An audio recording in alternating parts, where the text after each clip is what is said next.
maka ruh kita sudah tak lagi terlihat. Ya, tubuh yang halus nggak kelihatan lagi. Yang kelihatan Allah itulah Allah. Aina ma tuwallu fa sama wajhullah. Makanya akuan, nah ini kita tingkatkan lagi, Pak. Akuan itu jangan salah, Pak. Bisa terjerumus ke jurang syirik. Akuan itu ada 3 tingkatan. Ya. Ketika akuan kita itu diarahkan kepada jasmani kita, syirik, Pak. Ya, berarti kita nyembah patung gitu. Sengaja aku sholat maghrib 3 rakaat menghadap kiblat tunai kena Allah Ta'ala. Nah, akunya arahnya kemana nih? Kalau akunya diarahkan kepada jasad, berarti kita nyembah patung, Pak. Bukan menyembah Allah, bukan. Kita bikin diri kita jadi patung. Masya Allah. Nah, makanya ketika kita bicara tentang sholat, nanti satu waktu kita bicara tentang sholat, gitu ya. Mana sebenarnya yang sholat? Ada istilahnya sholat sebelum sholat, sholat di dalam sholat, sholat sesudah sholat. Apa yang dimaksud ini kita kaji nanti lebih jauh. Tapi gambaran, gitu ya, ketika kita mengaku, akunya ke arah mana? Yang kata kita menyembah Allah.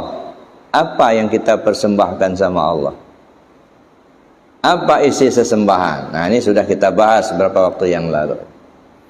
Nah, ketika akunya itu diarahkan kepada jasad kita, jasad inilah yang tahu, jasad ini yang kuasa, jasad ini yang kehendak. Nah, di situ kita sudah nyembah patung. Ya. Yang sholat itu aku ini, jasad. Sedangkan jasad ini tidak bisa berbuat apa-apa. Nah, sekarang jasad ini diaku dia punya kuasa. Itu satu. Ya. Kalau akuan itu diarahkan kepada ruh kita, ruh kita inilah rupanya yang melihat, Pak, bukan jasad ini. Ruh kita inilah rupanya yang mendengar, ruh kita ini yang berkuasa. Kalau diarahkan kepada ruh kita, berarti kita nyembah nafsu. Belum menyembah Allah, belum. Masih mengikuti nafsu, belum mengikuti Allah. Tapi ketika akuan itu diarahkan kepada Allah, nah barulah kita disebut menyembah Allah. Jadi bukan lagi menyembah jasad, bukan menyembah nafsu, tapi menyembah Allah. Makanya semua perbuatan kita mesti lillahi ta'ala, karena Allah. Tapi apa yang dimaksud karena Allah ini? Kalau di tingkat syariat, ya, disebut karena Allah karena diperintahkan Allah. Kita sholat karena Allah, karena perintah Allah. Jadi kalau nggak diperintah nggak sholat gitu. Ya. Ya, makanya ya nggak apa-apa di tingkat syariat seperti itu. Ya, karena Allah, karena diperintah Allah. Ya. Tapi coba pahami secara hakikat apa yang dimaksud dengan karena Allah. Karena tubuh nggak bisa kuasa, Pak. Karena yang kuasa tadi ruh. Oh, karena ruh nggak bisa kuasa. Karena yang kuasa itu Allah. Nah, ketika diarahkan karena Allahnya itu, nah barulah kita menyembah Allah. Nah, ini yang saya katakan tempo hari, ketika kita memahami 2 kalimat syahadat itu, kita mesti tahu posisi. Di mana posisi syahadat tauhid, di mana posisi syahadat rasul. Gambaran, ya, ada beberapa contoh yang kita kemukakan. Salah satunya ketika kita menyembelih ayam. Ayam itu binatang yang halal, ya, nah. Tetapi kalau disembelih tidak dengan nama Allah, maka dia haram dimakan. Kuncinya di mana? Nama Allah. Ya. Kalau disembelih li ghairillah, bukan karena Allah, itu haram dimakan. Kan hebat kan? Sakti betul itu bismillah. Orang syariat memahaminya kalimat. Maka ketika dia nyembelih Bismillahirrahmanirrahim, kalimat itu kalimat Bismillah. Tapi memang benar, sebenarnya dalam syariat itu kan ucapan dan perbuatan, ya, nggak terdengar adanya Bismillah kalau nggak diucapkan. Maka nggak salah orang syariat memahaminya dengan mengucap kalimat Bismillahirrahmanirrahim. Tapi masuk ke hakikat enggak, ada. Bukan persoalan kalimat, Pak. Dengan nama Allah, ya. Apa urusan kita sama ayam? Ngejadikannya enggak, ngehidupkannya enggak. Kok kita yang ngebunuh gitu? Kan dipotong kan dibunuh. Kita ngejadikan ayam enggak, ngasih nyawa juga enggak. Apa urusan? Kok kita yang ngebunuhnya? Makanya haram. Tapi dengan Bismillah, dengan nama Allah, bukan nama Pak Rahman loh, ya, bukan nama kita, bukan. Hilang nama kita, yang ada nama Allah. Nah, kesadaran kita masuk ke dalam itu yang karena Allah, ya, bukan karena perintah, bukan. Tapi kesadaran kita, ya, nggak bisa bergerak kalau nggak digerakkan Allah. Nggak bisa melihat kalau nggak diberi basar oleh Allah. Jadi melihat kita dengan basar Allah, mendengar kita dengan sama Allah, kuasa kita dengan kodrat Allah, kehendak kita dengan iradat Allah. Nah, kalau begitu Allah itulah, Allah lah yang hidup, Allah yang tahu, Allah yang kuasa, Allah yang berkehendak, Allah yang melihat, Allah yang mendengar, Allah yang berkalam. Tapi ini saya ingin tegaskan, ini hakikat. Jangan salah paham. Kalau hakikat itu apa? Keyakinan hati, bukan ucapan. Kalau ucapan itu syariat. Batal hakikat kalau sudah dizahirkan. Bapak, Ibu, kalau kita sholat, ya, ternyata kain kita karena kotoran tinja, batal apa sah? Nggak sah kan? Sholat kita batal. Umpamanya kita sholat, ada kotoran sebujung kuku aja nempel di kain kita, batal sholat kan? Nggak sah sholat. Kenapa tidak sah? Karena najis. Kenapa disebut najis? Karena sudah keluar dari sarangnya, udah di luar. Tapi kalau masih di dalam sarangnya, dalam perut, jangankan sujung kuku 3 kilo bawa sholat, nggak apa-apa, karena masih di tempatnya. Tapi begitu keluar dari tempatnya, najis. Darah, ya, kain kita kena darah, batal sholatnya, nggak sah sholatnya, najis. Tapi kalau darah masih di sarangnya, masih di tubuh kita, bawalah. Kalau nggak ada darah, dia nggak bisa berdiri.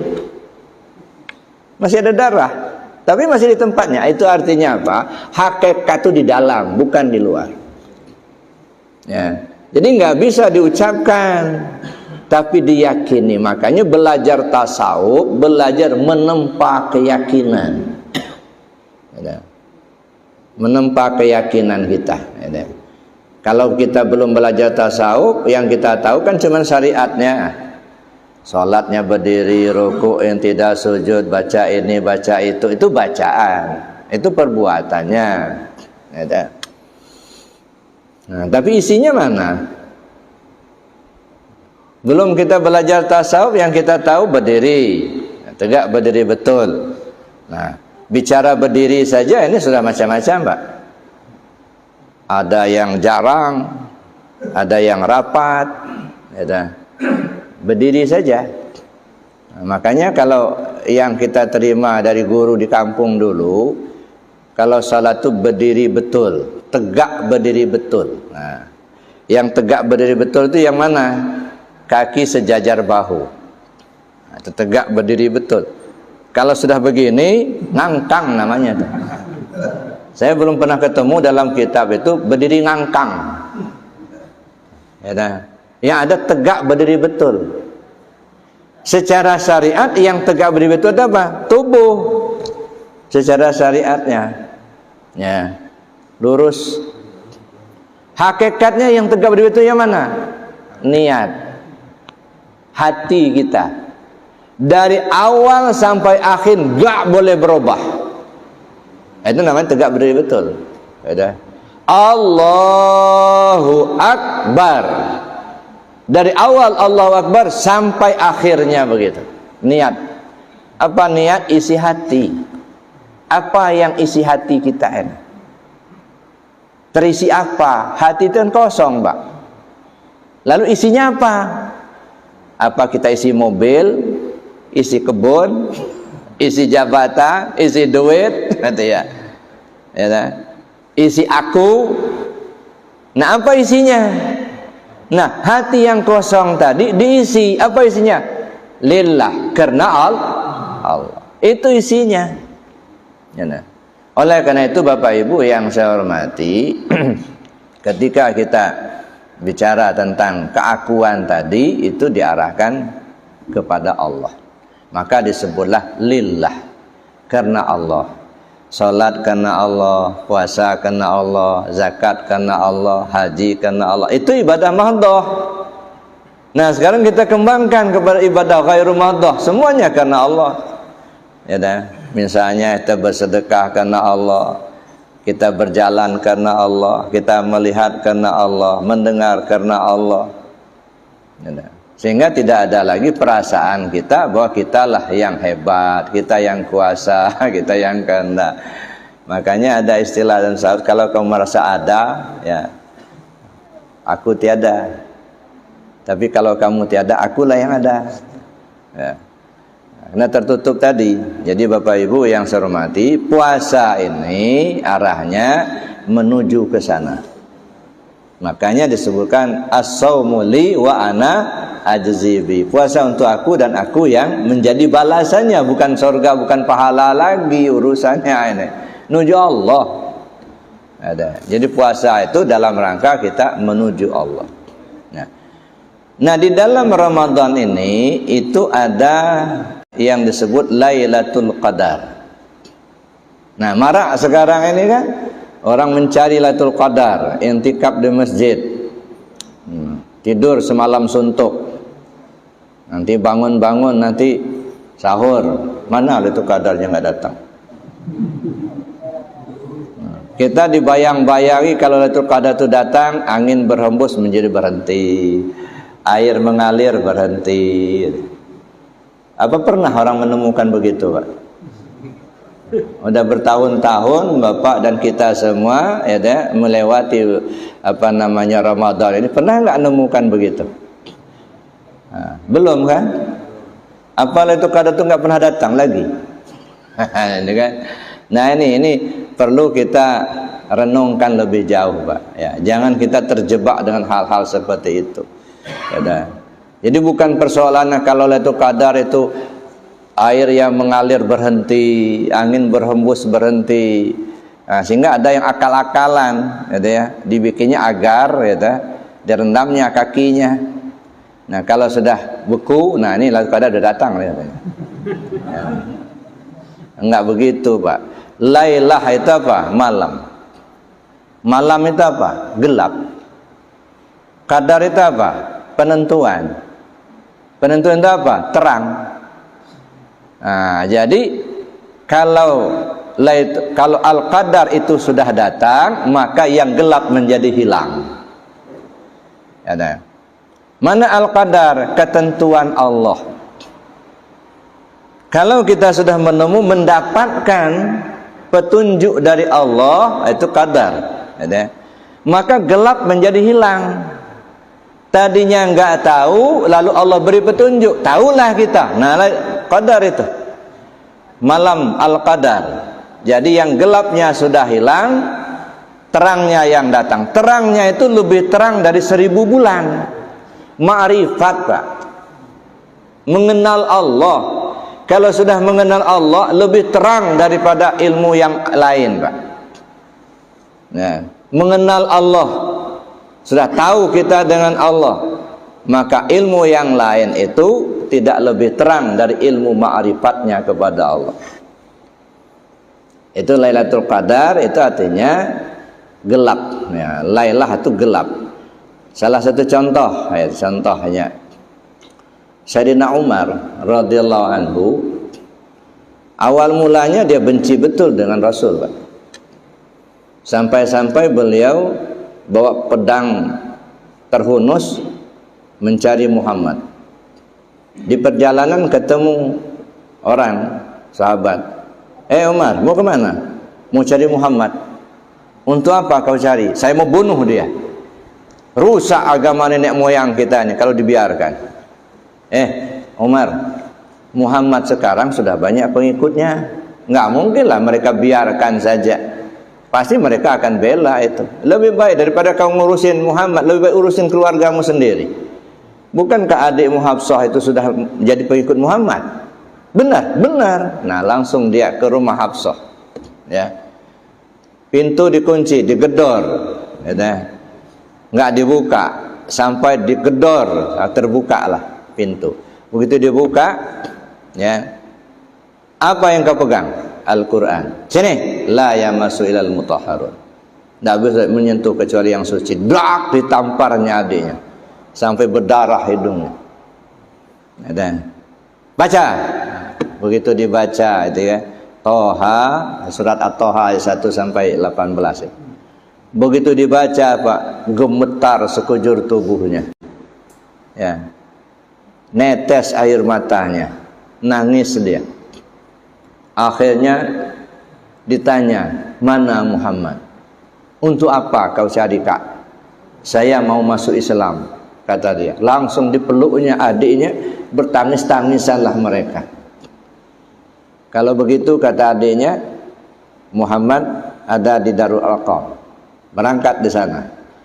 Langsung dia turun dari rumahnya, keluar rumah, bawa pedang yang lupa nyarungkannya.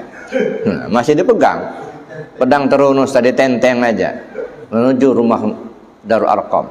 Ya. Kelihatan oleh sahabat, ini Umar yang datang ini. Langsung sahabat membentengi Nabi ke depan, gitu ya. Kata Rasul, sudah belakang aja, biar saya aja yang hadapinya. Nah, sahabat langsung ke belakang. Umar ini bawa pedang yang nggak disarungkan, lagi ditenteng. Ya. Ini sahabat ketar-ketir ini. Gitu kan? Tapi begitu dia di depan Rasul, dilempar kenya pedang itu, dipeluknya Rasul, asyhadu alla ilaha illallah wa asyhadu anna Muhammad Rasulullah. Ini Lailatul Qadar. Ya. Penentuan. Makanya kalau terang sudah datang, gelap pun hilang.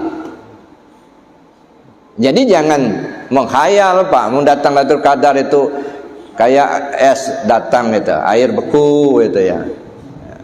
Jangan dibohongin seperti itu. Maka Lailatul Qadar itu bisa saja terjadi pada malam yang ganjil bulan Ramadan yang terakhir, bisa saja terjadi di malam kedua 10 yang kedua, bisa saja 10 yang pertama, bisa saja di luar Ramadan. Ya, tapi Rasul mengatakan taharru lailatul qadri, bersungguh-sungguhlah kamu mencari Lailatul Qadar itu di malam yang ganjil 10 terakhir. Secara ibadah gimana? 10 terakhir ya 21, 23, 25, 27, 29. Tapi jangan pula dipahami Lailatul Qadar cuma datangnya pada malam ganjil itu aja. Nanti yang malam genap sepi pula masjid kita. Kenapa nggak ke masjid? Nunggu Lailatul Qadar aja. Malam ganjil aja. Nggak bisa, Pak. Di malam terakhir, di malam ganjil 10 terakhir. Ya. Nah, kalau kita kaji lagi secara hakikatnya, yang ganjil itu siapa? Allah, Allahu Ahad. Allah yang esa. Ya. Di kegelapan, kebodohan, ketidaktahuan kita, mencarilah kepada yang ganjil. Carilah yang ganjil itu, carilah Allah. Pelajarilah ilmu ketuhanan. Jadi kita belajar ilmu ketuhanan. Artinya apa? Malam yang ganjil 10 terakhir, ada mubtadi, ada mutawasid, ada muntahi. Nah, belajarnya di mana? Di muntahi. kepada yang ngerti gitu. Jangan belajar sama yang nggak ngerti.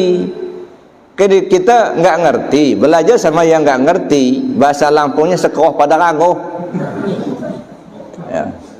Sebabai pada bungkuk, ya. Nah mestinya belajar sama yang ngerti. Jangan terpaku dan aksesoris, Pak.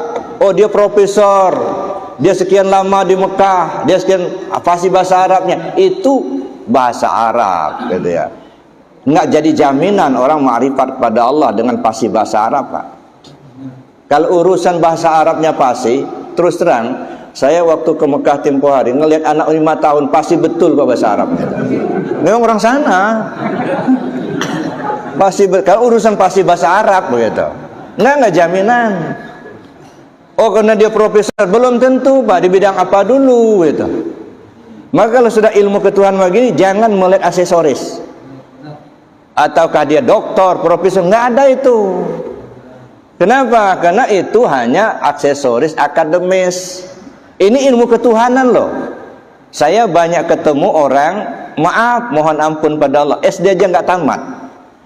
Tapi urusan ilmu ketuhanan lebih tinggi ilmunya dari seorang profesor, Pak. Nah, jadi mungkin banyak kita ketemu seperti itu. Dan di Lampung ini insya Allah ada, Pak. Tapi orang-orang seperti itu biasanya sembunyi di alam terang. Mereka nggak kepingin itu terkenal. Sembunyi di alam terang. Orang sembunyi kan di tempat yang gelap. Ini nggak di tempat yang terang sembunyinya. Dia nggak pernah terlihat pakai jubah, pakai surban, enggak. Biasa-biasa saja. Kalau petani dia masih pakai petani, pak tani, pakai cangkol, pakai golok. Ya, kalau di kampung kadang-kadang bahasanya diikatkan kepalanya. Enggak pernah terlihat pakai jubah, pakai jenggot, enggak. Jadi jangan terpukau dengan aksesoris. Kita lihat apakah kita bisa lebih dekat kepada Allah ketika berjumpa dia atau tidak. Patokannya itu, Pak. Makanya kata orang itu, salah satu ciri wali Allah itu apa? Ketika kita melihat dia, ingat Allah gitu. Kenapa? Karena selalu yang dibicarakannya Allah gitu. Dia nggak pernah bicara bagaimana bisnis yang lancar, enggak gitu. Asal dia bicara, pasti dia menuju ke Allah. Makanya orang asal melihat dia, ingat Allah gitu. Bukan dia Allah, bukan, tapi karena dia selalu mengajarkan untuk kembali ke Allah. Al-Quran bahasa Arab, sholat kita pakai bahasa Arab. Jangan pernah kita merasa lebih mulia dari orang lain, Pak. Sangat boleh jadi di sana lebih mulia dari kita, boleh jadi juga kita lebih mulia dari kita daripada mereka, kan gitu. Jadi saling harga menghargai urusan budaya. Tapi dalam urusan agama kaitkan dengan Rasul. Jangan jangan berhenti di Arabnya. Misalnya tadi saya katakan Rasul itu pakai jubah. Oh jangan pakai jubah, itu pakaian Arab. Bukan urusan Arab, ini pakaian Rasul, sunnah. Oh maka malah jenggot, itu jenggot itu pakaian orang Arab, bukan urusan Arab. Ini Rasul juga pakai jenggot, sunnah. Nah bahkan Bapak Ibu ya, ketika Rasul baru saja beberapa waktu pulang ke rahmatullah, ada seorang sahabat datang ke Siti Aisyah, ya Ummul Mukminin, saya ingin tanya, kalau ke pasar itu Rasulnya berangkatnya bagaimana caranya, berhentinya di mana? Nah, ceritalah Siti Aisyah kalau Rasul itu berhentinya di sini, berhenti di sini. Nah, diikuti sama beliau. Sahabat tadi, pokoknya ke pasar berhenti di situ. Nah, kenapa? Karena Rasul itu pernah berhenti di situ, gitu. Laju lagi berhenti di sana, berhenti juga di situ. Itu saking cintanya ke Rasul, gitu. La yu'minu ahadukum hatta ayyakuna Allah wa Rasulah ahabba mimma siwahuma. Belum sempurna iman salah seorang kamu sebelum kamu mencintai Allah dan Rasul melebihi dari segalanya. Itu cinta Rasul, Pak. Jadi kita ini kan kacaunya apa? Karena diarahkan ke Arab, bukan ke Rasul, gitu. Maka akhirnya kan anti Arab, gitu ya.